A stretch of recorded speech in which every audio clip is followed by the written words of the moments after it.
അങ്ങനെ ഞാൻ state wide എക്സാമിൽ റാങ്ക് ലിസ്റ്റിൽ കയറി. ബോർഡ് എൽജിഎസ് അതിന് ഏകദേശം എനിക്ക് 75 എബോവ് മാർക്ക് ഉണ്ടായിരുന്നു. ഞാൻ ആ സമയത്തൊക്കെ സെൽഫ് പ്രിപ്പറേഷൻ ആയിരുന്നു കേട്ടോ. ഗ്രൂപ്പ് വഴി അങ്ങനെ കറണ്ട് അഫേഴ്സ് തരാമെന്നാണ് വിചാരിക്കുന്നത്. ഉദ്ദേശിക്കുമ്പോൾ ഡെയിലി കറണ്ട് അഫേഴ്സ് ഉണ്ടാവും, അതുപോലെ ടോപ്പിക് വൈസ് ആയിട്ടുള്ള കറണ്ട് അഫേഴ്സ് ഉണ്ടാവും, റാപ്പിഡ് റിവിഷൻ നോട്ട്സ്, DYQ വിത്ത് റിലേറ്റഡ് ഫാക്ട്സ്. ഹായ് ഫ്രണ്ട്സ്, എൻ്റെ വീഡിയോയിലോട്ട് സ്വാഗതം. ഞാൻ ഈ ചാനൽ സ്റ്റാർട്ട് ചെയ്യുമ്പോൾ ചിന്തിച്ചിട്ടുണ്ടായിരുന്നു, ശരിക്കും ഇതിനൊരു ആവശ്യമുണ്ടോ? നിങ്ങൾക്ക് മോട്ടിവേഷൻ ആയാലും അതുപോലെ ക്ലാസ് എടുത്ത് തരാനൊക്കെ ഒരുപാട് ചാനലില്ലേ എന്ന് വിചാരിച്ചിട്ടുണ്ടായിരുന്നു. പക്ഷേ പിന്നെ വിചാരിച്ചു, എന്നെപ്പോലെ സെൽഫ് പ്രിപ്പയർ ചെയ്യുന്നതോ അല്ലെങ്കിൽ ഇനി പഠിക്കണം എന്ന് വിചാരിക്കുന്നവർക്കോ ഇത് ഒരു യൂസ്ഫുൾ ആവുകയാണെങ്കിൽ ആകട്ടെ എന്ന് കരുതിയിട്ടാണ് ഞാനിത് സ്റ്റാർട്ട് ചെയ്തത്. അപ്പോൾ അവർക്ക് യൂസ്ഫുൾ ആകും എന്ന് കരുതിയ കുറച്ച് കാര്യങ്ങളും പിന്നെ കുറച്ച് കറണ്ട് അഫേഴ്സും അങ്ങനെയൊക്കെയാണ് ഞാൻ ഈ യൂട്യൂബ് ചാനലിലൂടെ പ്രൊവൈഡ് ചെയ്യുന്നത് കേട്ടോ. ഞാനും PSC പഠിച്ചുകൊണ്ടിരിക്കുന്ന ഒരു ഉദ്യോഗാർത്ഥിയാണ്. അപ്പോൾ എനിക്ക് തോന്നുന്ന ചെറിയ ഡൗട്ട്സും പിന്നെ അതിൻ്റെ ക്ലാരിഫിക്കേഷനും കാര്യങ്ങളൊക്കെയാണ് ഞാൻ ഈ വീഡിയോയിലൂടെ നിങ്ങളോടായിട്ട് പങ്കുവയ്ക്കുന്നത്. ഞാൻ എൻ്റെ PSC ജേണി സ്റ്റാർട്ട് ചെയ്തത് 2021 മുതലാണ്. കേട്ടിട്ട് ഞെട്ടണ്ട, 5 വർഷമൊക്കെ എടുത്തോ എന്നൊരു ചിന്തയൊന്നും വരണ്ട. കാരണം എന്ന് വെച്ചാൽ എനിക്ക് കൺസിസ്റ്റൻ്റായിട്ട് പഠിക്കാനൊന്നും പറ്റിയിട്ടുണ്ടായിരുന്നില്ല. എൻ്റെ സിറ്റുവേഷൻ അങ്ങനെയായിരുന്നു. ചെറിയൊരു മോനുണ്ട്, പിന്നെ വീട്ടിലെ കാര്യങ്ങൾ നോക്കണം. അപ്പം എന്താ പറയുക, ഒറ്റയ്ക്കിരുന്ന് പഠിക്കുന്നത് പോലെ ആവില്ലല്ലോ നമുക്കൊരിക്കലും. എല്ലാ കാര്യങ്ങളും ചെയ്തിട്ട് വേണ്ടേ പഠിക്കാൻ. അപ്പോൾ അതാണ്, അതായത് ഒരുപാട് ബ്രേക്ക് എടുത്തിട്ടുണ്ട് വർഷങ്ങൾക്കിടയിൽ.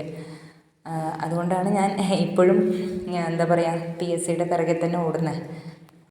അന്ന് ഞാൻ വളരെയധികം കഷ്ടപ്പെട്ട് ബുദ്ധിമുട്ടിയൊക്കെയാണ് പഠിച്ചിട്ടുണ്ടായിരുന്നത്. കാരണം കുഞ്ഞിൻ്റെ കാര്യങ്ങൾ നോക്കണം, വീട്ടിലെ കാര്യങ്ങൾ നോക്കണം, ഇതൊക്കെ ഞാൻ പറഞ്ഞല്ലോ. അപ്പം എങ്കിലും വേണമെന്നുള്ളൊരു ആഗ്രഹമുള്ളതുകൊണ്ട് അത്രയധികം കഷ്ടപ്പെട്ട് തന്നെയാണ് ഞാൻ പഠിച്ചത്. എന്നിട്ട് എന്താ പറയുക, ആ സമയത്തെ എൻ്റെ മെത്തേഡ് കറക്റ്റ് ആണോ എന്നൊന്നും എനിക്കറിഞ്ഞൂടായിരുന്നു. എങ്കിലും ഞാൻ ട്രൈ ചെയ്തു, മാക്സിമം ട്രൈ ചെയ്തു. അപ്പോൾ ആ സമയത്ത് അപ്പോൾ ആ ഒരു എക്സാമിന് സിലബസ് ഫുള്ള് കംപ്ലീറ്റ് ചെയ്യാനൊന്നും എൻ്റെ ഒരു സാഹചര്യം കൊണ്ട് എനിക്ക് പറ്റിയിട്ടുണ്ടായിരുന്നില്ല.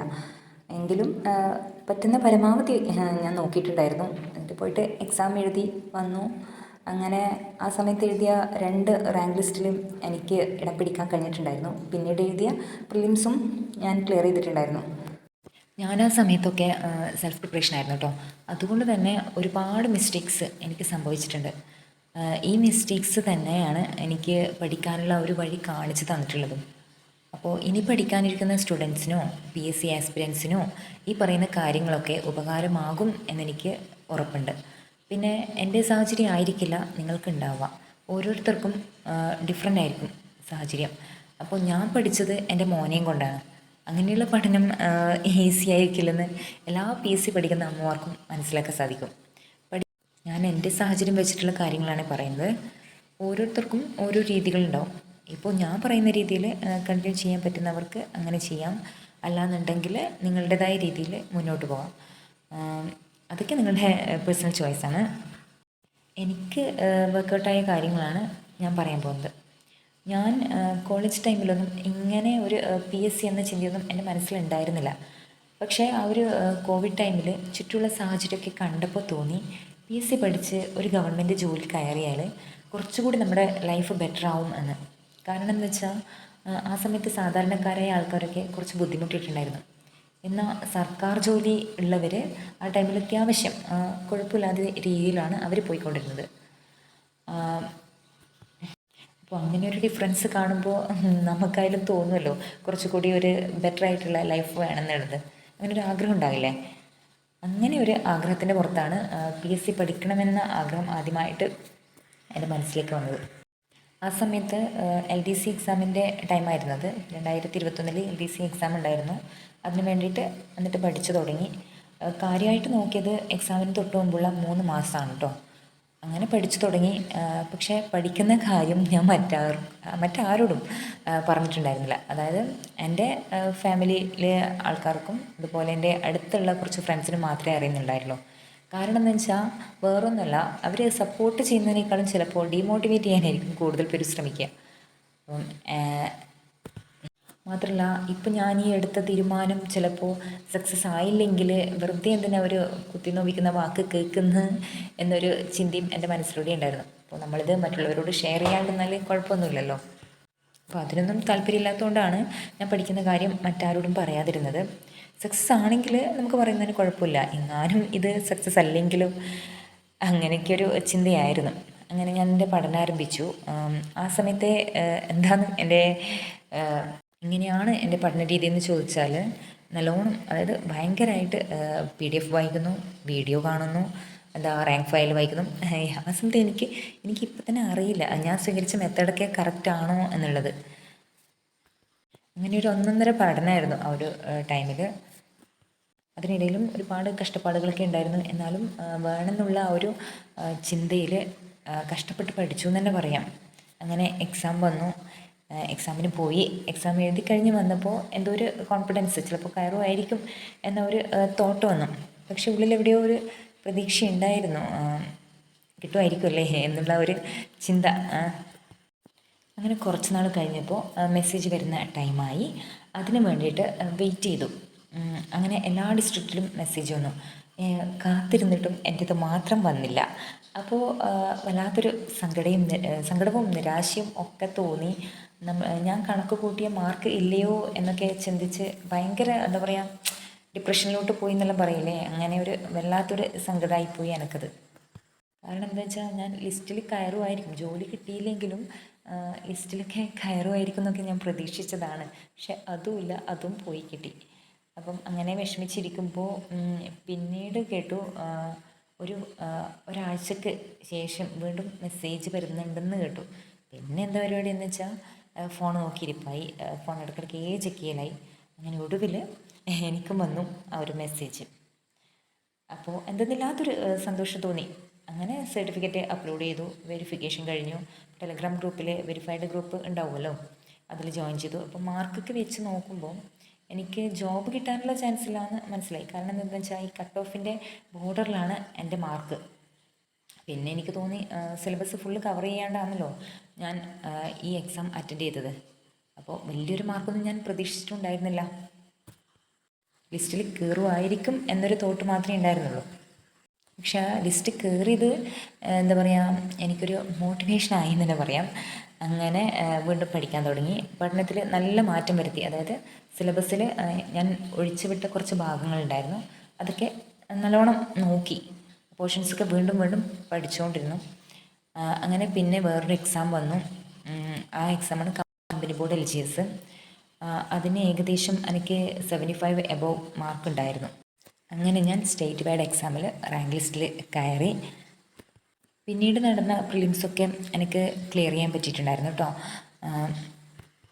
എനിക്ക് വല്ലാത്തൊരു സന്തോഷമാണ് ഉണ്ടായിരുന്നത്. കാരണം എന്ന് വെച്ചാൽ സ്റ്റേറ്റ് വൈഡ് എക്സാമിൽ എനിക്ക് കിട്ടുമെന്നും ഞാൻ പ്രതീക്ഷിച്ചിട്ടേ ഉണ്ടായിരുന്നില്ല. പഠിക്കുന്ന സമയത്ത് നമുക്ക് പലതരം ചിന്തകളുണ്ടാവും അല്ലേ, എങ്ങനെ പഠിച്ചാലാണ് ശരിയാവുക, അങ്ങനെ പലതരം സംഭവങ്ങളുണ്ടാവും. ഞാൻ ഈ ചാനലിലൂടെ ഉദ്ദേശിക്കുന്നത് എന്താണെന്ന് വെച്ചാൽ എൻ്റെ മെത്തേഡ്സ് എങ്ങനെയാണെന്ന് നിങ്ങൾക്ക് പറഞ്ഞു തരിക. അതുപോലെ നിങ്ങൾക്ക് എന്തെങ്കിലും ഡൗട്ട്സ് ഉണ്ടെങ്കിൽ അത് ക്ലിയർ ചെയ്ത് തരിക. പിന്നെ മെയിനായിട്ടുള്ളൊരു കാര്യം എന്താണെന്ന് വെച്ചാൽ ഞാൻ ഈ ചാനൽ വഴി തന്നെ കറണ്ട് അഫേഴ്സ് പ്രൊവൈഡ് ചെയ്യുന്നുണ്ട് കേട്ടോ.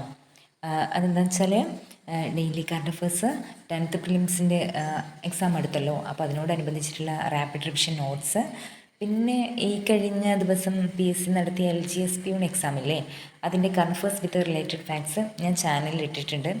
അപ്പോൾ അങ്ങനെയുള്ള കാര്യങ്ങളൊക്കെ ഇഷ്ടപ്പെടുന്നവർ ഒന്ന് കയറി കണ്ടു നോക്കാം. അങ്ങനെയുള്ള വീഡിയോസൊക്കെയാണ് ഞാൻ ഈ ചാനലിലൂടെ ഇടുന്നത്. ഇടയ്ക്ക് ഇതുപോലുള്ള വീഡിയോസും ഉണ്ടാകും. പിന്നെ പറയാനുള്ളത്, കുറച്ച് കാര്യമായിട്ട് പഠിച്ചിട്ട് ഈ കമ്പനി ബോർഡ് LGS എനിക്ക് ക്രാക്ക് ചെയ്യാൻ പറ്റിയത് 1 വർഷം കൊണ്ടാണ് കേട്ടോ. പക്ഷേ എന്താ പറയുക, LDCക്ക് 3 മാസം കൊണ്ട് മെയിൻ ലിസ്റ്റിൽ എത്തിപ്പെടാൻ മാത്രം എനിക്ക് കഴിഞ്ഞിട്ടുണ്ടായിരുന്നു. എന്ന് വെച്ചാൽ വലിയ സംഭവമാണ് എന്നൊന്നല്ല പറയുന്നത്. എന്നെക്കാളും ബെസ്റ്റായിട്ട് പഠിച്ചിട്ട് ചിലപ്പോൾ 6 മാസം കൊണ്ട് തന്നെ ജോലി നേടിയവരൊക്കെ ഉണ്ടാവും. ഞാൻ അവരെ വെച്ചിട്ട് എന്നെ കമ്പയർ ചെയ്യുന്നൊന്നുമില്ല. ഞാൻ എൻ്റെ സാഹചര്യത്തിൽ എങ്ങനെയായിരുന്നു എന്ന് എനിക്ക് നന്നായിട്ടറിയാം. എൻ്റെ സിറ്റുവേഷൻ എന്താണെന്നും എൻ്റെ മെൻ്റൽ സ്ട്രെങ്ത് എങ്ങനെയാണെന്നും കണ്ടീഷൻ എന്താണെന്നും ഒക്കെ എനിക്കറിയാം. അപ്പോൾ ആ പരിമിതികൾക്കുള്ളിൽ നിന്ന് അച്ചീവ് ചെയ്യാൻ വേണ്ടിയിട്ട് പറ്റിയ കുറച്ച് കാര്യങ്ങളാണ് ഞാൻ പറഞ്ഞത്. അതിനർത്ഥം ഞാൻ വലിയ സംഭവമാണെന്നോ എൻ്റെ വലിയ റാങ്ക് ആണെന്നോ അങ്ങനെയൊന്നുമല്ല കേട്ടോ. ഈ ഒരു PSC പ്ലാറ്റ്ഫോമിൽ നമുക്ക് ചെയ്യാൻ കഴിയുന്നത് എന്ന് വെച്ചാൽ നമ്മൾ പരസ്പരം സഹായിക്കുക എന്നുള്ളതാണ്. നിങ്ങൾക്ക് എന്ത് ഡൗട്ട് ഉണ്ടെങ്കിലും നിങ്ങൾക്ക് എന്നോട് അത് ചോദിക്കാം. അതുപോലെ വേറൊരു കാര്യം എന്താ വെച്ചാൽ, ഞാൻ നേരത്തെ പറഞ്ഞതുപോലെ തന്നെ കറണ്ട് അഫേഴ്സ് ഇപ്പം കൂടുതൽ പേരും കറണ്ട് അഫേഴ്സിന് വേണ്ടിയിട്ട് പെയ്ഡ് ആപ്പാണ് ഉപയോഗിക്കുന്നത്. അപ്പോൾ ഞാൻ നിങ്ങൾക്ക് ഫ്രീ ആയിട്ട് യൂട്യൂബ് വഴി അങ്ങനെ കറണ്ട് അഫേഴ്സ് തരാമെന്നാണ് വിചാരിക്കുന്നത്. കുറച്ച് ഞാൻ അപ്ലോഡ് ചെയ്തിട്ടിട്ടുണ്ട്. അപ്പോൾ ആവശ്യമുള്ളവർ കയറി കാണുക. എനിക്ക് അത് നല്ല യൂസ്ഫുള്ളായിട്ട് എനിക്ക് തോന്നിയിട്ടുണ്ട് ആ കറണ്ട് അഫേഴ്സ്. കാരണം എല്ലാ ദിവസവും കുറച്ച് കുറച്ച് ഷോർട്സ് ആയിട്ടാണല്ലോ വരുന്നത്. അപ്പം ഒരു ദിവസം കൊണ്ട് തന്നെ ഒരു 10-12 കറണ്ട് അഫേഴ്സ് നമുക്ക് കിട്ടുന്നുണ്ടെങ്കിൽ അത് നല്ലൊരു കാര്യമല്ലേ. ഒരു ബോറടി കൂടാതെ നമുക്കത് കാണാൻ പറ്റുമല്ലോ. പിന്നെ കറണ്ട് അഫേഴ്സ് എന്ന് ഉദ്ദേശിക്കുമ്പം ഡെയിലി കറണ്ട് അഫേഴ്സ് ഉണ്ടാവും, അതുപോലെ ടോപ്പിക് വൈസ് ആയിട്ടുള്ള കറണ്ട് അഫേഴ്സ് ഉണ്ടാവും, റാപ്പിഡ് റിവിഷൻ നോട്ട്സ്, PYQ വിത്ത് റിലേറ്റഡ് ഫാക്ട്സ്. മെയിനായിട്ട് ഞാൻ ഈ കറണ്ട് അഫേഴ്സിലാണ് ഫോക്കസ് ചെയ്യുന്നത്. കാരണം എന്ന് വെച്ചാൽ അത് പഠിക്കുമ്പോൾ എനിക്കും ഒരു ഉപകാരമാണ്.